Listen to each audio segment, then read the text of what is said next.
أعوذ بالله من الشيطان الرجيم بسم الله الرحمن الرحيم জীবনের সফলতা সম্মানিত মুসল্লিয়ানে কেরাম, জীবনের সফলতা হচ্ছে ইলম, আমল এবং জান্নাত। এই তিনটা বিষয়, ইলম, আমল, জান্নাত, এই তিনটা বিষয় যে সফলতা অর্জন করলো সত্যিকারী ওই ব্যক্তি হচ্ছে সফল ব্যক্তি। যেমন ইলম ব্যতীত আমল করা যাবে না, কারণ আমল করার জন্য অবশ্যই ইলমের প্রয়োজন রয়েছে। ইলম অর্জন করার মাধ্যমে আমল করতে পারবে, আবার আমল ব্যতীত জান্নাত নিশ্চিত নয়।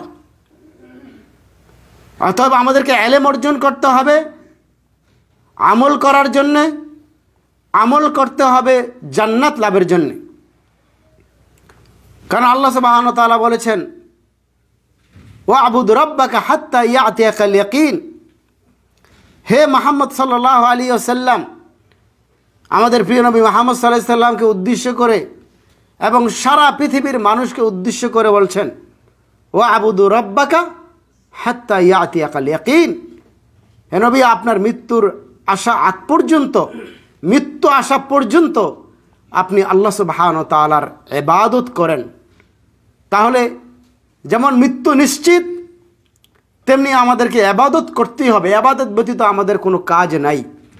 কিন্তু ইবাদত করার জন্য আমাদেরকে ইলম হাসিল করতে হবে, জ্ঞান হাসিল করতে হবে। জ্ঞান হাসিল করার মাধ্যমে আমরা ইলম অর্জন করতে পারবো। আর ইলম অর্জন করে জ্ঞান হাসিল করার মাধ্যমে, আমল করার মাধ্যমে আমাদেরকে আল্লাহ তাআলা জান্নাত দিবেন। এই জন্য আমরা বক্তব্য শুনি, বক্তব্য লেকচার আমরা অনেক শুনি, কিন্তু আমাদের অন্তরে সেই বক্তব্য, সেই লেকচার গাঁথে না। কারণ আমরা বক্তব্য লেকচার অনুধাবন করি না। উলামায়ে কেরাম কি বলছেন, উলামায়ে কেরাম কি আমাদেরকে নসিহা করছেন, আমরা অনুধাবন করি না। এখন উলামায়ে কেরামদের বক্তব্য নিয়ে টিকটক হচ্ছে, মজা হচ্ছে, ঠাট্টা হচ্ছে। কারণ উলামায়ে কেরাম এখন হাসির পাত্র হয়ে গেছে। এই জন্য আমাদেরকে ইলম অর্জন করতে হবে জান্নাত লাভের জন্যে। আর জান্নাত লাভ করা হচ্ছে সবচেয়ে বড় সফলতা। এই জন্য আমাদেরকে অনেক সময় বক্তব্য শোনার পাশাপাশি কিছু হাদিসের ইলম অর্জন করতে হবে, জ্ঞান অর্জন করতে হবে। আর আবি হুরায়রা রাদিয়াল্লাহু আনহু আন্না রাসূলুল্লাহ সাল্লাল্লাহু আলাইহি ওয়াসাল্লাম قال العمرة إلى العمرة كفارة لما بينهما والحج المبرور ليس له جزاء إلا الجنة। এক উমরা থেকে আরেক উমরা, এই মধ্যবর্তী পাপের গুনাহসমূহের কাফফারা হয়ে যায় যদি কাবিরা গুনাহ থেকে কেউ বেঁচে থাকতে পারে। তাহলে আমাদের উমরাটা অত্যন্ত গুরুত্বপূর্ণ। আল উমরাতু ইলাল উমরাতি কাফফারাতুন লিমা বাইনাহুমা। যে ব্যক্তি এই বছর একটা উমরা করলো, আবার সামনের বছর একটা উমরা করলো, এই মধ্যবর্তী যে ব্যক্তি পাপ করলো, গুনাহ করলো, তার সকল কিছু মোচন হয়ে যায়। আর যে ব্যক্তি হজ করলো, তার গৃহীত হজ হলো, হজ কবুল হয়ে গেল, মকবুল হলো ইল্লাল জান্নাত, তার জন্য রয়েছে জান্নাত। সুবহানাল্লাহ।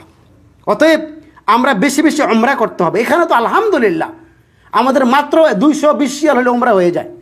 120 রিয়াল অথবা 100 রিয়াল, 80 রিয়ালও পাওয়া যায়। তাহলে সময় পাইবেন, টাইম পাইলে ডাইরেক্ট চলে যাবেন উমরাতে। উমরা অত্যন্ত নেকির একটি কাজ, এবং উমরা করলে আল্লাহ সুবহানাহু ওয়া তাআলা আপনার যতগুলো পাপ রয়েছে আল্লাহ তাআলা সকল পাপকে মিটিয়ে দেন। আল্লাহ যেন এই হাদিস থেকে আমাদেরকে ইলম অর্জন করার তৌফিক দান করেন, বলেন আমিন। এমনিভাবে আমরা যেন বেশি বেশি আমল করতে পারি, কারণ আমল করার জন্য অবশ্যই আমাদের ইলম, আমল, জান্নাত নিশ্চিত রয়েছে। আল্লাহ যেন আমাদের কবুল করেন। বারাকাল্লাহু লি ওয়া লাকুম ফিল কুরআনিল আযীম ونفعني وإياكم بما فيه من الآيات والذكر الحكيم وأقول قولي هذا وأستغفر الله لي ولكم ولسائر المسلمين فاستغفروا إنه هو الغفور الرحيم.